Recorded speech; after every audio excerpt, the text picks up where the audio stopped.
The royal guard's rifle stayed level as Marcus Kane stepped through the shimmering barrier into the throne chamber. His boots made no sound on the crystalline floor. Every Veltharian eye tracked him with the cold precision of predators evaluating prey. He'd been summoned, not invited, and the distinction mattered in a court where words carried the weight of law. Princess Thyra stood 15 feet away, her skin the pale violet of deep ice, her crest flared wide in what his briefing had called a defensive posture. Blood seeped through her left arm where something had torn through ceremonial armor. The medical kit weighed heavy in Marcus's hand. "The human medic," announced the herald, voice echoing through vaulted ceilings that disappeared into darkness. Marcus had treated battlefield injuries for 12 years. He recognized shock when he saw it. The princess swayed, her secondary eyelids flickering. Protocol demanded he wait for permission to approach. Biology didn't care about protocol. He moved forward. "Do not touch me, human!" The princess's voice cracked through the chamber like breaking glass. Marcus stopped. Every guard's weapon shifted an increment toward him. He raised his empty hand slowly, keeping the medical kit visible in the other. "Your Highness, that wound needs immediate attention. The bleeding—" I said, "Do not touch me." Her words came steadier now, but her arm trembled. The blood pooling at her feet gleamed black under the chamber's blue light. Movement rippled through the assembled court. Marcus caught it in his peripheral vision, a figure rising from the throne itself. Queen Ashara. Even in the diplomatic briefings, her presence had been described as absolute. Seeing her in person made those descriptions seem inadequate. The queen didn't speak. She simply stood, and the entire chamber fell into a silence so complete Marcus could hear his own heartbeat. He'd been deployed to 17 hostile zones. He performed surgery in collapsing bunkers while artillery shook the ground. He understood fear intimately. This was different. This was standing before something that made fear feel small and inadequate. The queen's eyes, 4 of them, arranged in a pattern that human evolution had no reference for, fixed on him, then shifted to her daughter. Princess Thyra's crest flattened slightly. "Mother, Be silent." The queen's voice carried no anger, no volume. It simply was, and therefore demanded obedience. Marcus kept his breathing steady. His instructor's voice echoed through memory. "In first contact situations, your job isn't to be brave, it's to be calm. Panic kills more people than hostility ever will." The wound on Thyra's arm was deep. He could see bone through the torn flesh. She had minutes, maybe less, before shock cascaded into something worse. He'd seen soldiers die from wounds half that severity when treatment came too late. "Your Majesty," he said, keeping his voice level, meeting what he hoped were the primary eyes, "I understand there are protocols. Cultural considerations, things I don't know and can't know. But I do know what blood loss looks like, what shock looks like. If that wound isn't treated in the next few minutes, protocols won't matter." A guard to his left made a sound like grinding stone. Marcus didn't look. Couldn't afford the distraction. Queen Ashara descended 3 steps from the throne. Each footfall resonated through the chamber. She moved with a precision that suggested every gesture carried meaning he couldn't comprehend. She stopped between Marcus and her daughter. "You are informed," the queen said, and Marcus realized she was speaking to him, "of the Veltharian doctrine of physical sanctity?" "I am, Your Majesty. I was briefed that members of the royal bloodline cannot be touched by non-Veltharians except under specific ceremonial circumstances. Yet, you approached my daughter. You intended to violate this doctrine." It wasn't a question, but Marcus answered anyway. "Yes, Your Majesty, because she's dying." Silence stretched. Era's breathing had become shallow, rapid. Her legs buckled slightly before she caught herself. "Mother, please." The princess's voice came small now, pain stripping away royal composure. "I don't want to die for protocol." Her eyes remained fixed on Marcus with an intensity that felt like it might strip flesh from bone through will alone. "Human medic Marcus Kane," she said, and hearing his name from her lips felt like being named by something fundamental, like gravity or time. "You understand that if you fail, your death will be neither quick nor merciful. You understand that if you succeed, you will have altered the foundation of my daughter's future in ways that can never be undone. You understand that what happens in this chamber will reshape the relationship between our peoples for good or ill, and that weight will rest upon your shoulders until your species crumbles to dust, at the blood, at the life draining from her with each stuttering heartbeat. I understand, Your Majesty. I'm still a medic. And she's still dying." The queen stepped aside. Marcus's hands moved with the efficiency of muscle memory as he knelt beside the princess. The medical kit clicked open. Coagulant foam first, the kind developed specifically for Veltharian biochemistry after 2 years of research. He'd read the entire medical brief 3 times on the transport ship. "This will hurt," he said. Thyra's eyes met his. Up close, he could see the fine scaling around her orbital ridge, the way her pupils contracted to horizontal slits. Alien, and completely terrified. "I'm sorry," she whispered. "For what?" "For what touching me will cost you." He applied the foam. She screamed, a sound that started in a register almost too high to hear and dropped into something that rattled his teeth. Every guard in the chamber surged forward. The Queen raised one hand, and they froze mid-step. Marcus worked through the scream. Through the way Thyra's free hand clawed at the crystalline floor, through the certainty that he was being watched by entities who could end him without effort. The foam hardened, sealing the wound. He pulled a scanner from the kit, swept it across her arm. Internal bleeding, but manageable. Fracture, but stable. He prepared a bone stabilizer, the kind that would set the break from the inside. "This part's worse," he said. "Worse than—" Tyra's words cut off as he triggered the injection. The stabilizer worked through chemical reaction, knitting bone through controlled crystallization. In humans, it felt like ice forming in your marrow. The briefing hadn't specified how Veltharians experienced it. Based on the sound she made, it wasn't pleasant. Her free hand shot out, gripped his wrist. The contact burned, not metaphorically, literally. Veltharian skin ran 10 degrees hotter than human baseline. Her strength surprised him, fingers like bands of steel threatening to snap bone. "Breathe through it," he said, voice steady despite the pain radiating up his arm. 5 seconds. 4, 3. His wrist showed the clear impression of her fingers, skin already darkening to bruises. The Queen moved closer. Marcus felt, rather than saw her approach, a shift in the air itself. "The worst is done," he said, more to her than to Thyra. "She needs rest, hydration. I can provide supplements to accelerate healing, but the Veltharian immune system does most of the work itself." "Not a question. The Alliance Medical Corps trains us. After first contact, after the initial misunderstandings, both sides agreed that understanding biology might prevent future conflicts. Misunderstandings."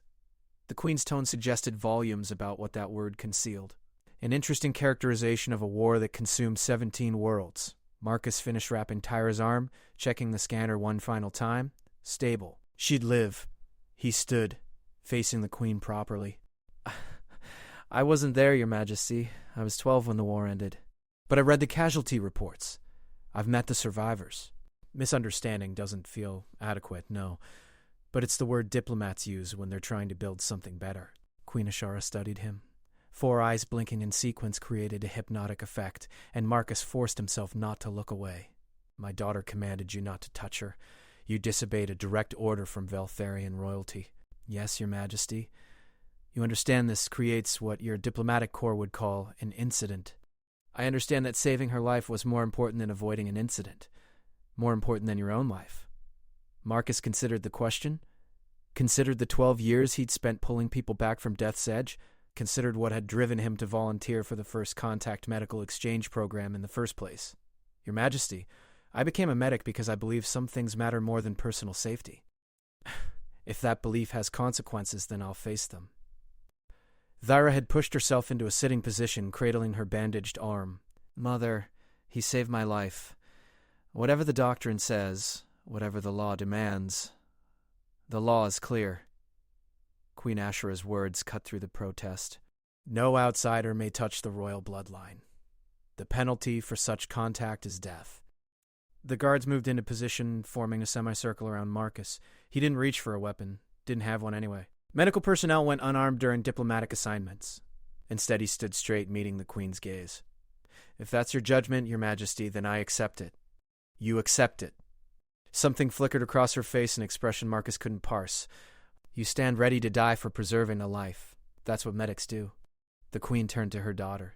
"Stand." The princess struggled to her feet, swaying. Marcus's hand moved instinctively to steady her, then froze. He'd already violated the doctrine once. Doing it again while surrounded by armed guards seemed unwise. Thyra managed to stand without assistance, though her trembling suggested it cost her. "Tell me," Queen Ashura said, "how you came to be injured." Thyra's crest flattened completely. "I was in the garden archives." The structure collapsed. Debris fell. I couldn't move fast enough. You were alone? A pause. Then, barely audible, no. Who accompanied you? Kareth. A ripple went through the assembled court. Marcus didn't understand the significance, but he felt it like a pressure change before a storm. You're betrothed, the queen said. The prince who will unite our house with the northern territories. Where was he when the debris fell? Thyra said nothing. Where was he? He left before the collapse. He said he heard something and went to investigate. Queen Ashura stood perfectly still. The silence extended until Marcus felt his heartbeat counting the seconds. Then she turned to a guard captain, identifiable by the additional markings on his armor. Bring me Prince Koreth. Now. The captain saluted and departed. The queen turned back to Marcus. Human medic, you will remain in this chamber until this matter is resolved. Yes, your majesty. Thyra sank back to the floor, exhausted. Marcus wanted to check her vitals again, but didn't dare move. The guards maintained their positions, weapons ready but not actively threatening. When Prince Koreth entered the chamber, Marcus understood immediately that something was wrong. The prince's armor was pristine.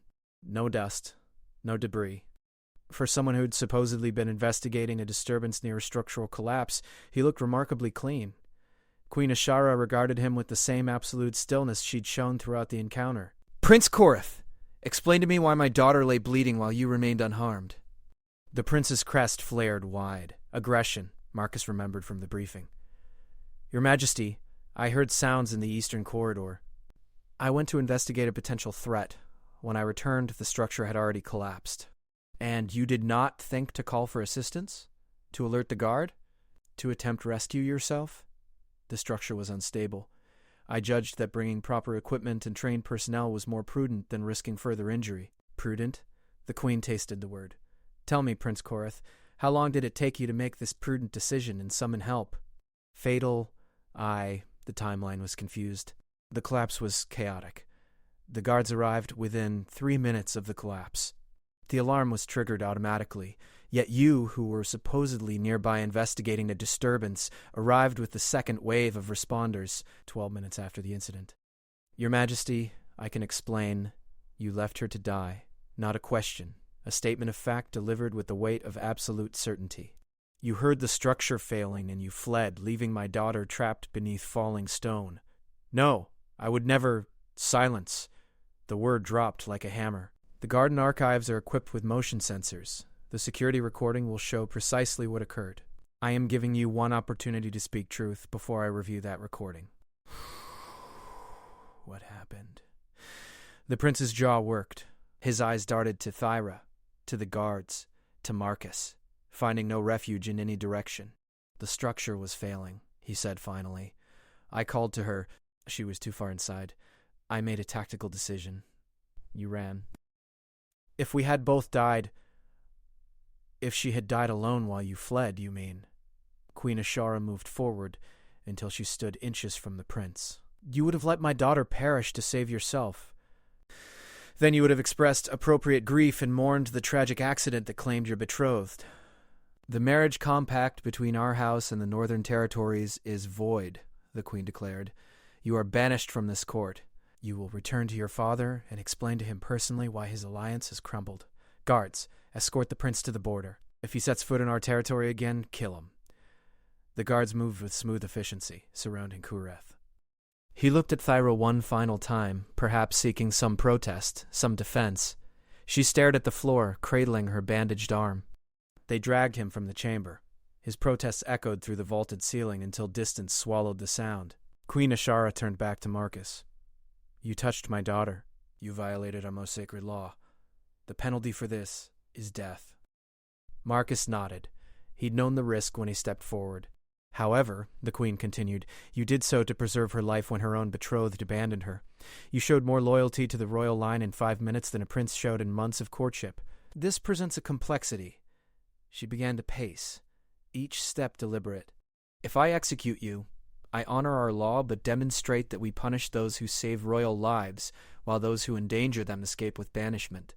If I pardon you, I undermine the very doctrine that defines our sovereignty. Thyra pushed herself to her feet again. Mother, there must be... Silent. The queen stopped pacing. Unless you have something of substance to contribute rather than emotional pleading, the princess straightened, despite her obvious pain. The doctrine exists to prevent contamination of the royal bloodline. To ensure our connection to the ancient powers remains pure, but the law also recognizes exceptions for matters of survival. When grandmother was trapped in the fire at the Temple of Seven Winds, the common guards who pulled her from the flames were honored, not executed. Citizens of our people, it specifies those not of royal blood. The guards were commoners. The human is an outsider. Both are equally non-royal. If the law extends to one, logic demands that extend to the other. Queen Ashara's expression remained unreadable. You argue like a lawyer, daughter. When did you study such things? You taught me that a ruler must understand every aspect of law, mother. That knowing when rules apply and when they fail to account for reality is the difference between justice and tyranny. The queen turned to Marcus. Do you understand what my daughter proposes? That you be recognized under the same exception as those who saved my mother? I understand the legal argument, Your Majesty. I don't know if I agree with it. Laws exist for reasons. Bending them when convenient undermines their purpose. A sound like distant thunder rolled through the chamber. It took Marcus a moment to realize the queen was laughing. Remarkable, she said. You argue against your own pardon. Tell me, human, do you believe you should die? Marcus considered the question honestly. I believe I should face the consequences of my choices, whatever those are. I chose to save your daughter's life. If that choice requires my death, then that's the cost. But I won't pretend I'm eager to die, and I won't pretend that executing me serves any purpose beyond preserving a doctrine that maybe needs examination.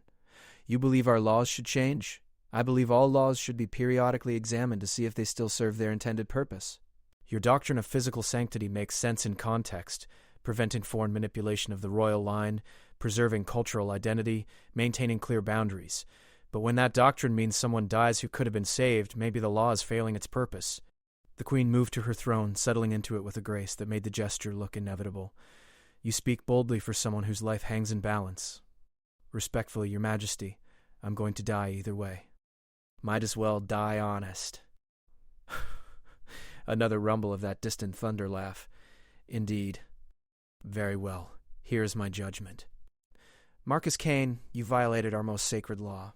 However, you did so to preserve royal life when others failed in that duty. Under the precedent of the Temple of Seven Winds, I recognize your actions as falling under the survival exception. You will not be executed. Relief tried to flood through Marcus. He forced it down. Something in the queen's tone suggested there was more coming. However, she continued, the law was still broken. Contact was made with the royal bloodline by an outsider. This creates what we call cathera, a bond of debt. You saved my daughter's life. She now owes you a life debt that can only be resolved through service. Thyra's eyes widened. Mother, you can't mean... Princess Thyra, you will accompany Marcus Kane back to the human territories. You will serve as liaison between our peoples, under his supervision, until such time as the debt is considered satisfied. This will take no less than one standard cycle. The implications crash through the chamber like a physical force. A Veltharian princess, serving a human medic. It violated every hierarchical norm both species understood. Your Majesty, Marcus said carefully, I'm not equipped to supervise royalty. I'm a field medic. I treat injuries in disaster zones and conflict areas. That's not appropriate work for... Perhaps not. But it is appropriate work for someone who owes a life debt. She will learn what it means to preserve life rather than simply command it be preserved by others. She will learn humility. And she will learn whether the laws we inherit from our ancestors still serve us or whether we serve them blindly. This is my judgment. Does anyone challenge it? Silence. Then it is law. Marcus Kane, you will take my daughter with you when you depart. Treat her as you would any assistant under your command. If she fails in her duties, discipline her as appropriate. If she excels, acknowledge it. She is yours to command until the debt is satisfied. She turned to Thyra. Daughter, you will obey Marcus Kane as you would obey me. You will learn from him. You will serve with honor. And when you return, you will be better suited to rule than you are today. Do you accept this judgment? At Marcus, at the chamber that had been her home. I accept, Mother. Then it is done. Guards, prepare quarters for the human. He and my daughter depart at dawn. The queen swept from the chamber, leaving behind a silence heavy with implications none of them fully understood. Marcus looked at Thyra. Thyra looked at Marcus. Well, she said finally, this is going to be complicated. Marcus started to laugh. couldn't help it. The absurdity of the situation, the weight of it, the sheer impossibility. He'd come to treat a wound and somehow ended up responsible for an alien princess? After a moment, Thyra joined him. Their laughter echoed through the chamber, breaking the tension into something almost manageable, almost